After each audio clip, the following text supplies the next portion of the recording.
So today we'll be seeing the line by line explanation of To His Koi Mistress. It is a love poem composed by Andrew Marble, and the publication year of this poem is 1681. The birth and death year of Andrew Marble is, okay, I hope you can see that, 1631 and 1678. So, yeah. Okay, so let us start the poem. The beginning itself is charming. It starts with such a striking lines, and the lines are, "Had we but world enough and time, this coyness lady were no crime." So he is in these two lines simply complaining, or you can say he is asking his beloved not to be shy.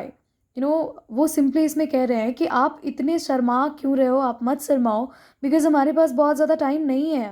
अगर होता तो आपका ये शर्माना crime नहीं होता, but as we don't have enough time, so please don't be shy. We would sit down and think which way to walk and pass our long love's day. You know what? If we would have so much of time, अगर हमारे पास बहुत ज़्यादा time होता ना, तो हम लोग आराम से बैठते, सोचते कि कहाँ जाना है, कहाँ वॉक करना है, और अपना ये लॉन्ग लव डे कैसे पास करना है, कैसे स्पेंड करना है. Thou by the Indian Ganges side shouldst rubies find, I by the tide of Humber would complain. अगर हमारे पास बहुत ज़्यादा टाइम होता तो हम लोग आप गंगा रिवर के पास बैठे होते और आप रूबीज़ फाइंड आउट कर रहे होते. रूबी इज़ अ स्टोन, आपने सुना होगा about this. I by the tide of Humber would complain, और मैं हम्बर इज़ अ रिवर, उसके टाइड से, उसके लहरों से कंप्लेन कर रहा होता about the unsuccessfulness of my love. Now, why unsuccessfulness? Now, that is because he is simply convincing his beloved. Okay, वो सिंपली अपने बिलवेड को कन्विंस कर रहे हैं not to be so shy and to make love with him, right. But she is too shy, वो तो बहुत ज़्यादा शाई है, she is a coy. So yes, that is why he had said unsuccessfulness of love. It is, I would love you 10 years before the flood, and you should, if you please, refuse till the conversion of Jews.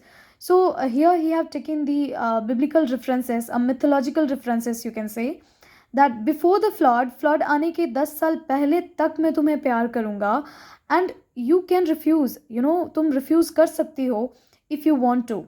कब तक? Till the conversion of Jews. Till the conversion of Jews, you can refuse if you want to. Okay? The next lines are, my vegetable love should grow vaster than empire and more slow, and 100 years should go to praise thine eyes, and on thy forehead graze 200 to adore each breast, but 30,000 to the rest. Okay. So he's saying my vegetable love. Here, vegetable love means organic love, pure love, or शुद्ध जिसको कहते हैं. So yes, he is talking about a pure love, कि उनकी जो ये pure love है ना, it should grow vaster than empire. एक एम्पायर कितना बड़ा होता है, right. So he is saying कि नहीं, उससे भी ज़्यादा बढ़ना चाहिए मेरा प्यार, vaster than empire and more slow. And 100 years should go to praise thine eyes.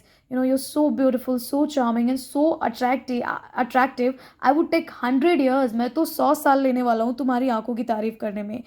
And on thy forehead gaze, मैं तुम्हारे forehead को देखता रहूँगा, गेज करता रहूँगा. 200 to adore each breast means I would take 100 year to adore one breast. 200 to adore each breast. Yes, but 30,000 to the rest. और मैं 30,000 लूँगा रेस्ट ऑफ द पार्ट्स की तारीफ करने में और अडोर करने में, अप्रिशिएट करने में. And each at least to every part, मैं पूरी एक सदी लेने वाला हूँ तुम्हारी एक एक पार्ट की तारीफ करने में. You are just so beautiful, तुम इतनी ज़्यादा अट्रैक्टिव हो.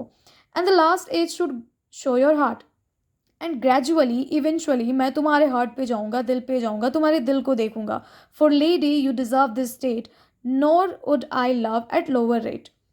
Lady you deserve this state. ये सारी जो तारीफ़ें हैं, दिस एप्रिशिएशन, दिस जो मैं अडोर कर रहा हूँ, what ever I am saying, you deserve these things. तुम इन सारी चीज़ों को डिज़र्व करती हो, इन अप्रिशिएशंस को डिज़र्व करती हो. And trust me, I would never love you and never give you any thing less than first class. मैं हमेशा तुम्हें टॉप क्लास वाला प्यार देने वाला हूँ. I last lines is like, nor would I love at a lower rate. मैं कभी तुम्हें लोअर रेट में प्यार नहीं करूँगा, हमेशा तुम्हें प्रायोरिटी दूंगा, हमेशा तुम्हें टॉप में रखूँगा. Okay, I am just hoping इतने तक समझ में आ गया होगा. Let's move on to the next page. Yeah, but at my back I always hear time's winged chariot hurrying near. We do not have so much of time. मुझे हमेशा ये रियलाइज़ होता है, और मेरे पीछे मैं फील कर सकता हूँ ये जो टाइम है ना, टाइम की ये जो चैरियट है, चैरियट का मतलब रथ होता है, और रथ बहुत ही स्लो होता है, राइट? बट ये एक ऐसा चैरियट है, इसमें विंग्स लगे हुए हैं, इसमें पंख लगे हुए हैं, विच मीन्स ये बहुत ही ज़्यादा फास्ट है, बहुत ही क्विक है। तो मैं टाइम की ये जो चैरियट है ना, जिसमें विंग्स लगे हैं, उसको फील कर पा रहा हूँ। And yonder all before us lie desert of a vast eternity. The next lines are the beauty. Sorry, it's thy, not the. Thy beauty shall no more be found, nor in thy marble vault shall sound my echoing songs. Then worms shall try that long preserved virginity. Okay, so he's saying you're so beautiful. I agree. You're so attractive. You're so charming. But it will not remain the same, ये same नहीं रहने वाला है। जब तुम अपने grave में चली जाओगी, कॉफिन में चली जाओगी, this beauty will not remain the same, it will decline. ये कम हो जाएगी, ये घट जाएगी। My echoing song then warm shall try that long preserve virginity. And as I am asking you to come and make love with me and you are so shy, you are not coming. तो जब तुम अपने grave में जाओगी ना, worms जो होते हैं ना, जो कीड़े होते हैं, they will enjoy your virginity, वो तुम्हारी वर्जिनिटी को देखेंगे फिर तो। ठीक है। And your quaint honour turns to dust, ये जो तुम्हारा ऑनर है ना, ये जो तुम बचा के रख रही हो अपने वर्जिनिटी को, it will turn into dust, ये डस्ट में मिल जाएगा, राख में मिल जाएगा। And into ashes all my lust, even मेरी ये जो लस्ट है तुम्हें लेके, ये भी एशेस में मिल जाएगी, ये भी राख हो जाएगी। The grave's a fine at a private place. I agree, जो ग्रेव होती है ना, वो बहुत प्राइवेट प्लेस होती है, it has a privacy, but none I think do there embrace, बट वहाँ तुम्हें कोई इम्प्रेस नहीं करने वाला, तुम ये भी मान लो, ठीक है? Nobody will hug you there, nobody will impress you. So okay, यहाँ तक ये सेकेंड स्टांजा था। And the third stanza start from now there four and it will end here make him run. So basically I haven't prepared for that so far. तो यही